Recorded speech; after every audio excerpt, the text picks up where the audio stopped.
up? What's up? What's up? Welcome to another episode of The Masked Crusader. No more Kawabunga. We don't do that anymore. Now we are masked up. Today we have another episode of just shenanigans. Mostly shenanigans. And then a little bit of shenanigans afterwards. I hope everybody's doing alright. Whoever's watching this, I love you. If you're not watching this,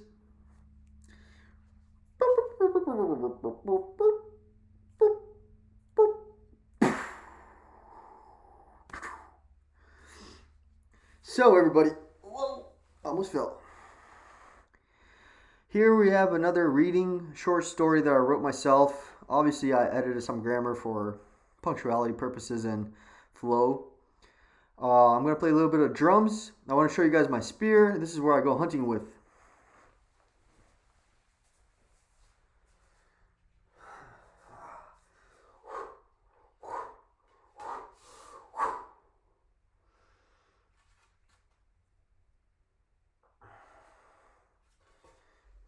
This bad boy is bad to the bone.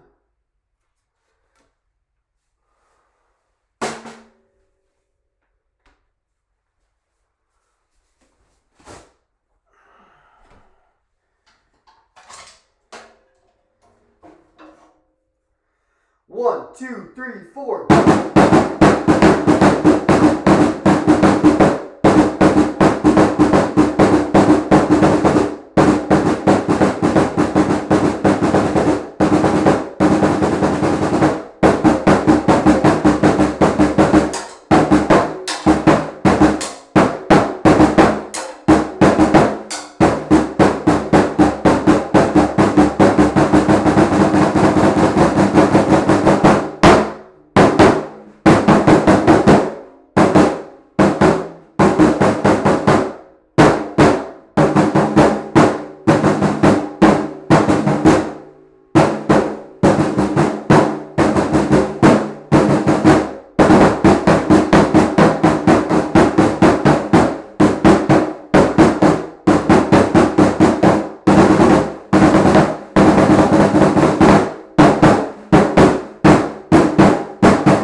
Alright, so here we go on to the readings now.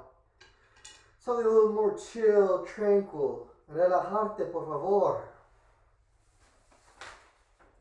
Here we go. This story, fair warning, is a little bit dark, a little bit sadistic, but I like to think that there's a purpose behind it, so here we go. Dom, wake up. Dom, wake the fuck up.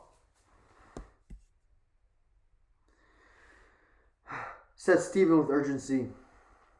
With his eyes buried in his pillows, Dom peaked at the insufferable voice, awaking him from his most glorious dream. Dreaming of the love of his life, Kelly Shaw. To Dom, this was the perk of the business. For him, a way to see what could have been. What? Stated Dom with annoyance in his intonation. Time to go. Get the fuck up now, exclaimed Stephen. Like a good soldier, Dom got up immediately. Yes, sir, he said with all his heart. He ran to the closet, bunched together a few towels, and headed to the basement. The smell was atrocious. 6 days of piss and shit. Now what would they do? Who cares, thought Dom. God, she was beautiful. His heart felt like it would burst out of his chest, but he needed to keep his emotions under control, for the road ahead held untold dangers. Stephen ran down their steps. Click, clack, click, clack, click, clack. Upstairs now. Get rope, keys, and come ASAP, says Stephen, with orders in his voice. Doing as he was told, Dom ran up the steps, grabbed the keys and the rope, but before he left, he took his favorite picture, the sixth grade dance with Kelly. All the memories they could have had, but Dom knew she ruined it. How could she do this to him? How could she forget the first light, the first love, the first kiss, the bliss, the memories so good that Dom felt the bullets begin. But no time for debaucheries. Time was of the essence. Downstairs he flew, and what a mess. Sprawled on her belly, gagged and tied, Stephen was repeatedly penetrating her. No! Stop! Shouted Dom, rage flooding in his mind, fists curling at his side. Dom lunged at his father, and struck him with a deafening blow on the temporal lobe. Stephen's body lay slumped back in a decorticate position. He pulled his father from Kelly, the crying and the whimpering sadness in her voice echoing in the room. Ah, what could have been, he thought. What could have been?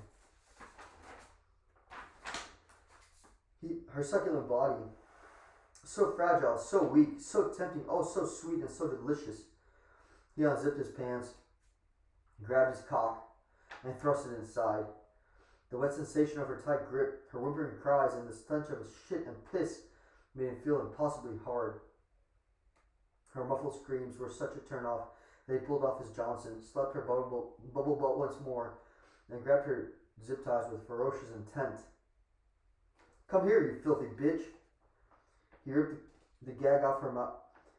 He ripped the gag off as she mustered all the strength she could have had to spit with the little dry saliva that remained in her mouth. Ah! Cried out Dom. Kelly quickly got up, grabbed the hammer on the stand, and struck him with all her heart at Dom's command. Kelly Shaw, let's take a moment to describe this unique light of an individual. So caring, so loyal, so smart, and so beautiful. Cheerleader captain, chess club captain, and yet here we are. Why, I ask you? Is it love, or is it sex, or is it more? Is it pride, a broken child's heart, a grown man's lust?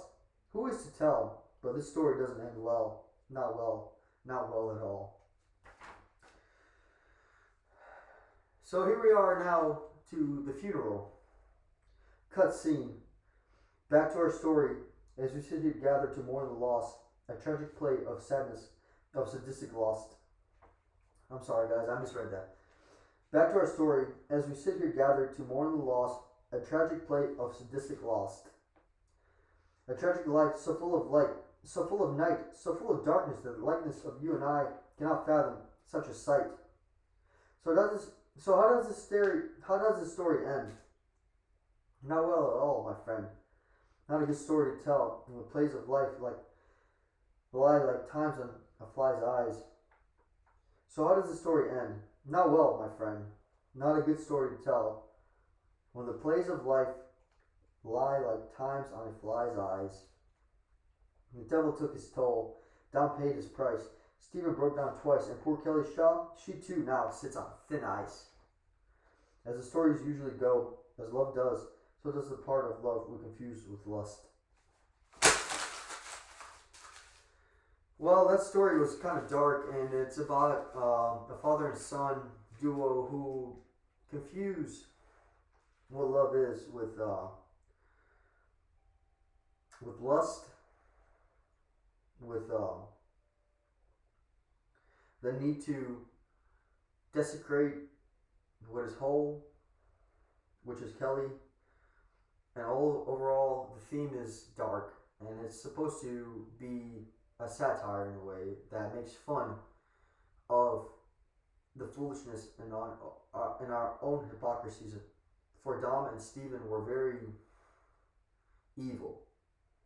So evil that they didn't fathom what they were doing as wrong, more so as this was righteous to them. For Kelly, though, however, this is destroying her life. Nothing will ever be the same, so she kills him. And I root for her. For there is nothing worse than taking another person's volition. And with that, I'll leave you, my friends. Until next time. Cowabunga, ASMR, the Masked Crusader, whatever you want to call me. Just don't call me late for dinner. Love you guys. Bye-bye.